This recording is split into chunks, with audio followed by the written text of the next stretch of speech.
ముందుగా అందరికీ నమస్కారం. ఇక్కడికి వచ్చినటువంటి మీడియా మిత్రులకు అందరికీ ముందుగా నమస్కారం. ఈరోజు మనం ఈ ప్రెస్ మీట్ ముఖ్యంగా కండక్ట్ చేయడానికి మెయిన్ ఉద్దేశం ఏంటంటే, మనకు మీ అందరికీ తెలుసు కొన్ని ప్రాపర్టీ అఫెన్సెస్ మన టౌన్ పరిధిలో జరిగిన కొన్ని ప్రాపర్టీ అఫెన్సెస్ సంబంధించి రికవరీ, తర్వాత కొంతమంది ముద్దాయిలు యాక్చువల్గా మనము అరెస్ట్ చేయడం జరిగింది. దానికి సంబంధించి మనం ఈరోజు ప్రెస్ మీట్ ఒకటి కండక్ట్ చేస్తున్నాం.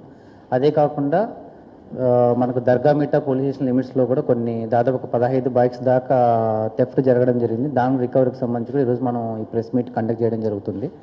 దీంట్లో మెయిన్ ఏంటంటే, మనకు ప్రాపర్టీ అఫెన్స్కి సంబంధించి మొత్తం 6 మంది ముద్దాయిల్లో 3 నెల్లూరుకు సంబంధించిన వాళ్ళు, మిగతా 3 కాకినాడకు సంబంధించిన వాళ్ళు ఉన్నారు. సో ఇది ఎలా జరిగిందంటే, ఈ ముద్దాయిలు ఎవరైతే ఉన్నారో అంతకుముందు ప్రాపర్టీ అఫెన్స్లో ఇన్వాల్వ్ అయ్యి వేరే కేసులు ఇన్వాల్వ్ అయిన వాళ్ళు జైల్లో పరిచయమై, సో వాళ్ళ ద్వారా ఈ నెల్లూరు అఫెండర్స్ ద్వారా కాకినాడకు సంబంధించిన వాళ్ళు ఇక్కడికి వచ్చి మన దగ్గర ఈ అఫెన్సెస్ చేయడం జరిగింది. దీంట్లో కొంతమంది ఆల్రెడీ ఒక పర్సన్కి అయితే ప్రసాద్ అనే పర్సన్, అతనికి కాకినాడలో కేడీ కూడా ఒకటి ఓపెన్ అయ్యి ఉంది. అక్కడ పోలీసులను కూడా మనం విచారణ టైంలో కూడా కనుక్కోవడం జరిగింది, అతను ఏమేమి అఫెన్సెస్ చేయడం జరిగిందని చెప్పేసి. సో దాంతోపాటు ఏంటంటే, దాదాపుగా మనము ఈ అఫెన్స్లో 400 తర్వాత 372 గ్రాముల దాకా బంగారు, 400 గ్రాముల దాకా సిల్వరు మనం రికవర్ చేయడం జరిగింది. తర్వాత దాంతోపాటు 2 మోటార్ సైకిల్ కూడా మనం రికవర్ చేయడం జరిగింది. ఈ రికవరీలో మొత్తం 9 డిఫరెంట్ పోలీస్ స్టేషన్లో జరిగిన ఏవైతే మనకు కేసెస్ ఉన్నాయో దానికి సంబంధించి మనం రికవరీ అనేది చూపించడం జరుగుతుంది. సో దీంట్లో మెయిన్ ఏంటంటే, మనము ముఖ్యంగా కాన్సన్ట్రేట్ చేస్తుంది ఎస్పెషలీ ప్రాపర్టీ అఫెన్సెస్లో. దానికి సంబంధించి కూడా మేము ఒక పాంప్లెట్ కూడా తయారు చేయడం జరిగింది. సో అది కూడా ఇప్పుడు సర్క్యులేట్ చేస్తాం మీడియా వాళ్ళందరికీ.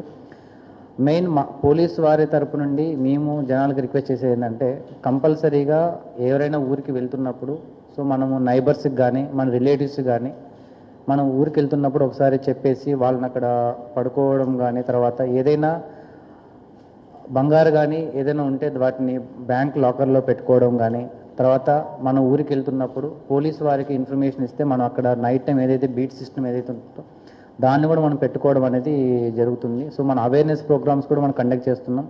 ఎస్పెషలీ రెసిడెన్షియల్ కాంప్లెక్సెస్ ఏవైతే ఇప్పుడు అపార్ట్మెంట్స్ ఇట్లాంటి వాటిలో కూడా మనము చెప్తున్నాం, కంపల్సరీగా సెక్యూరిటీని పెట్టుకోమని చెప్పేసి, సీసీటీవీ నెట్వర్క్ కూడా ఇంప్రూవ్ చేసుకోమని చెప్పి కూడా మనం వాళ్ళకి చెప్తున్నాం. సో కొన్ని చోట్ల ఏంటంటే,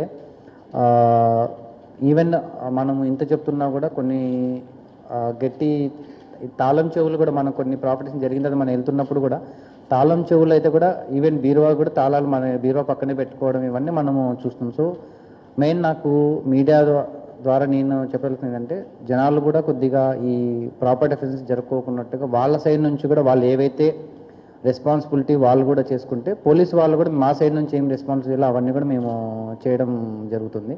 సో దీంట్లో ఎవరైతే ఈ బోత్ మనకు ప్రాపర్టీ అఫెన్సెస్కి సంబంధించి వేదాయపాలెం పోలీస్ స్టేషన్ సిఐ గారు కానీ వాళ్ళ సిబ్బంది కానీ, తర్వాత మన టౌన్ డిఎస్పీ గారిని, దాని తర్వాత ఈ బైక్ థెఫ్ట్స్ రికవరీలో ఎవరైతే పార్టిసిపేట్ దర్గామిట్టా సిఐ గారు కానీ వాళ్ళ స్టాఫ్ ఎవరైతే నా సైడ్ నుంచి వాళ్ళకు ధన్యవాదాలు తెలుపుకుంటున్నాను.